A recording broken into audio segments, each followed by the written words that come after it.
गांव वालों ने बिना सोचे समझे एक बड़े से पत्थर को पलट दिया और उनके होश उड़ गए जब नीचे एक काला गड्ढा दिखा। गड्ढे के आसपास सफेद जाले बिखरे थे। ये देख एक आदमी ने जोर से अपने दोस्तों को चिल्लाकर बुलाया। दोस्त भागते हुए आए, जहरीली गैस का डिब्बा खोला और फटाफट वाल्व खोल दिया। पल भर में पीला जहरीला धुआं पूरे गड्ढे में फैल गया। गांव वाले झुककर गड्ढे के पास गए, लेकिन अगले ही सेकंड एक मकड़ी अचानक एक आदमी के मुंह में घुस गई। वह दर्द से चिल्लाते हुए जमीन पर लौटने लगा। उसी वक्त गड्ढे की सारी मकड़ियां गैस से तंग आकर बाहर भागने लगीं। लेकिन गांव वालों ने घबराने की बजाय आराम से डिब्बे निकाले और मकड़ियों को किसी खजाने की तरह भरने लगे, अपने तड़पते दोस्त की परवाह किए बिना। जल्दी ही ढेर सारी मकड़ियां पकड़ लीं। उनके लीडर जॉन ने जमीन पर पड़ा चाकू उठाया और दर्द से चीख रहे दोस्त को एक झटके में चाकू से खत्म कर दिया। फिर ये रेगिस्तानी जहरीली मकड़ियां मोटे दामों में तस्करी करके कई देशों में भेज दी गईं। ये मकड़ियां पालतू जानवरों के शौकीनों की फेवरेट बन गईं। जैक नाम के लड़के ने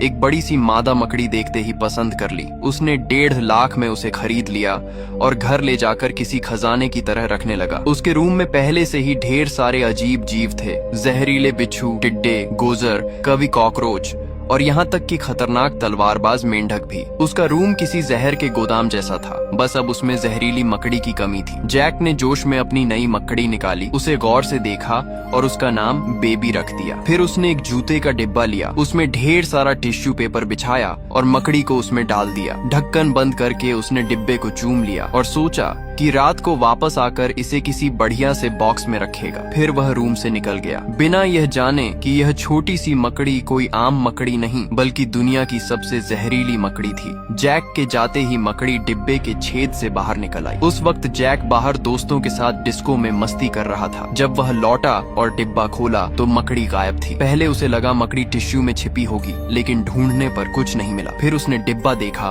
तो उसमें बड़ा सा छेद था। वह पूरी तरह घबरा गया। उसका दिमाग फुल स्पीड में चलने लगा। चारों तरफ देखने पर उसे हर जगह खतरा लगने लगा। अगर मकड़ी नहीं मिली तो पूरा घर और सामान जलाना पड़ सकता था। तभी उसकी नजर अपने कीट कलेक्शन पर पड़ी, जिसे मकड़ी के जालों ने खराब कर दिया था। वह और डर गया, क्योंकि यह मकड़ी कोई आम नहीं थी। उसने फटाफट जाले डिब्बे में डाले और उसे बेड के नीचे लात मारकर छिपा दिया। फिर उसने कस्टमर के लिए रखे जूते उठाए और सोचा कि इस रूम में अब कोई रहे, वह तो नहीं रुकेगा। जैक तकिया लेकर लिविंग रूम में सो गया। अगले दिन उसने मकड़ी के भागने की बात घर वालों को नहीं बताई। वह सीधा कम्युनिटी में गया और अपने दोस्त माइक को जूते देने पहुंचा। प्रोफेशनल रीसेलर के तौर पर उसने 5000 के नकली जूतों पर 6800 का प्रॉफिट कमाया, जो काफी ईमानदारी थी। माइक जूतों से खुश था और उसने फटाफट पैसे दे दिए। लेकिन तभी एक गुंडा, जो जैक को फूटी आंख नहीं सुहाता था, फिर से उसे तंग करने आ गया। उसे लगता था कि जैक ड्रग्स का धंधा करता है और जूते के डिब्बे में ड्रग्स छिपाए होंगे। वह बोला, इतने महंगे जूतों में जरूर कुछ गड़बड़ है। जैक और माइक ने उसे इग्नोर किया। माइक ने डिब्बा फेंक दिया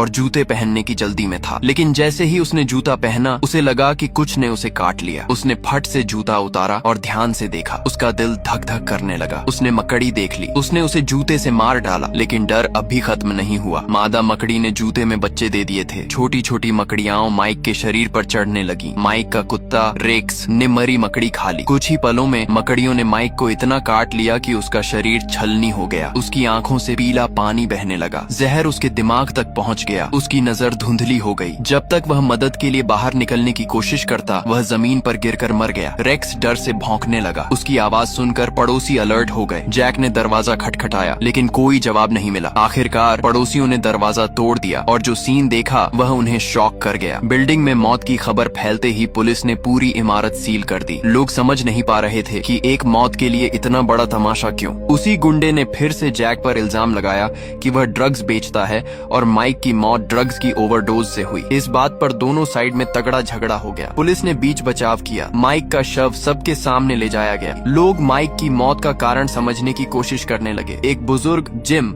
ने कहा कि माइक के शरीर पर फफोले ड्रग्स की वजह से नहीं, बल्कि किसी जहरीले कीड़े के काटने से हुए थे। ये सुनकर जैक चुपके से किनारे खड़ा रहा। कुछ बोलने की हिम्मत नहीं हुई। किसी को नहीं पता था कि पूरी कम्युनिटी मकड़ियों के हमले का शिकार हो चुकी थी। ये मकड़ियां तेजी से बच्चे दे रही थीं और भी तेजी से बड़ी हो रही थीं। वेंटिलेशन पाइपों में मकड़ियां इतनी थीं कि जगह कम पड़ गई थी।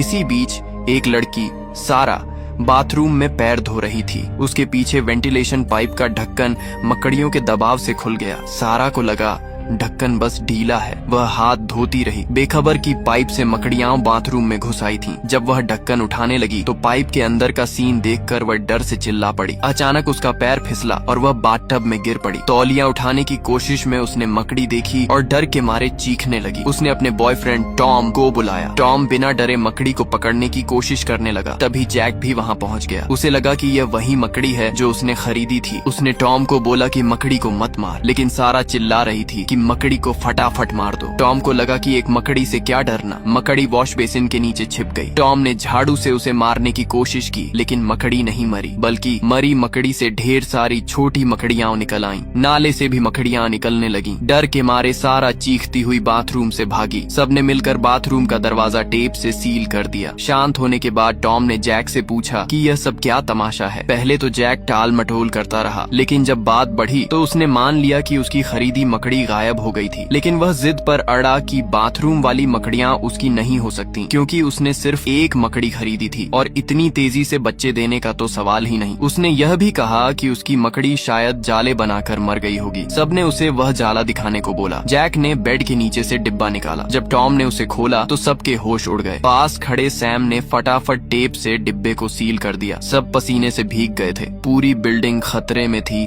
सफाई वाली मैरी आंटी को कचरे में ढेर सारे मकड़ियों के जाले दिखे। वह जरा भी नहीं घबराई। उसने मास्क पहना, 2 कीटनाशक स्प्रे लिए और जालों पर जमकर छिड़काव शुरू कर दिया। मरी मकड़ियों को देखकर वह चौंकी, क्योंकि वे उसके खाए केकड़ों से भी बड़ी थीं। उसने गलियारे में और जाले देखे तो छत का ढक्कन हटाकर देखा। वहाँ मकड़ियों का पूरा अड्डा था। आम आदमी तो यह देखकर डर से कांप उठता, लेकिन मैरी आंटी ने फिर से मास्क लगाया, 2 स्प्रे निकाले, उन्हें हिलाया और छत पर छिड़काव शुरू कर दिया। 2 बोतलें खाली करने के बाद उसने हेडलैम्प लगाया और चेक करने लगी कि मकड़ियां मरी या नहीं। लेकिन जैसा अक्सर होता है, एक मकड़ी अचानक उसकी ओर लपकी और उसके चेहरे पर चढ़ गई। आखिरकार मैरी आंटी मकड़ियों का खाना बन गई। उधर जैक और बाकी लोग घर के नल, नाले, हर उस जगह को टेप से सील कर रहे थे जहां से मकड़ियां आ सकती थीं। सारा ने पुलिस को फोन करने की कोशिश की, लेकिन फ्रांसीसी पुलिस ने जवाब ही नहीं दिया। बिल्डिंग को पुलिस ने पूरी तरह सील कर रखा था, यहाँ तक कि एक मक्खी भी बाहर नहीं जा सकती थी। टॉम ने कहा कि अब और इंतजार नहीं कर सकते। मकड़ियों का इंतजार करने से बेहतर है कि भागने की कोशिश करें। लेकिन पहले वे पड़ोसियों को अलर्ट करना चाहते थे, क्योंकि यह बवाल उन्होंने ही खड़ा किया था। जैक और सैम ने अलग अलग जाकर पड़ोसियों को समझाने की कोशिश की, लेकिन कोई उनकी बात नहीं मान रहा था। लोग बोल रहे थे, मकड़ी को एक चप्पल से मार देंगे, क्या बड़ा डील है। जैक एक पड़ोसी बॉब के दरवाजे पर जोर जोर से खटखटाने लगा। बॉब घर में म्यूजिक चलाकर वर्कआउट कर रहा था और उसे कुछ सुनाई नहीं दे रहा था। तभी उसकी नजर दीवार पर एक बड़ी सी मकड़ी पर पड़ी। उसने चप्पल से मारने की कोशिश की, लेकिन पलक झपकते ही मकड़ी गायब हो गई। उसने बिस्तर की चादर उलट पलट की, बेड के नीचे देखा, लेकिन मकड़ी नहीं मिली। फिर उसने देखा कि मकड़ी तो स्पीकर के पास बैठकर म्यूजिक सुन रही थी। बॉब ने मौका देखकर जोर से मारा, लेकिन गलती से दीवार में छेद हो गया। कौतूहल में उसने छेद में सिर डाला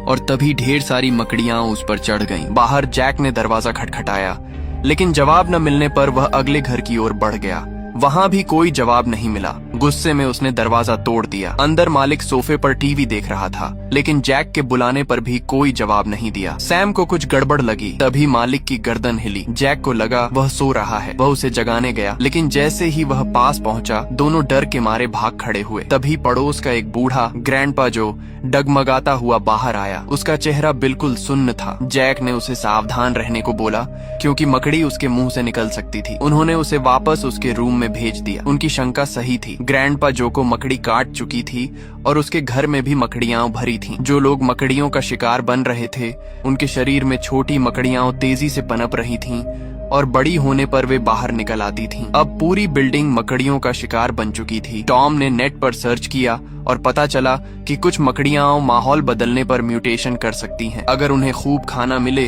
तो वे तेजी से बच्चे देती हैं। जैक ने पक्का ऐसी ही मकड़ी खरीदी थी, लेकिन अब पछताने से क्या फायदा। तभी रूम से खून टपकने की आवाज आई। टॉम ने दरवाजा खोला तो देखा कि एक मकड़ी कुत्ते का पेट चीर कर बाहर निकल रही थी। तभी जैक, टॉम और सारा भागने की तैयारी में थे। जैक ने उन्हें बाहर न जाने को बोला, क्योंकि बाहर मकड़ियां भरी थीं। लेकिन सारा ने कहा कि घर में तो और भी बड़ी मकड़ियां हैं जिन्होंने कुत्ते को खा लिया। अब यहाँ रुकना नामुमकिन था। वे भागने लगे, लेकिन तभी वही गुंडा फिर से आ गया। उसने डंडा लहराते हुए उन्हें रूम में वापस धकेल दिया। जैक समझ नहीं पा रहा था कि यह गुंडा आखिर चाहता क्या है। गुंडे ने रूम की ओर इशारा किया और पूछा कि जैक का रूम कौन सा है। उसे अब भी यकीन था कि जैक ड्रग्स बेचता है। जैक ने उसे रोकने की कोशिश की, लेकिन गुंडा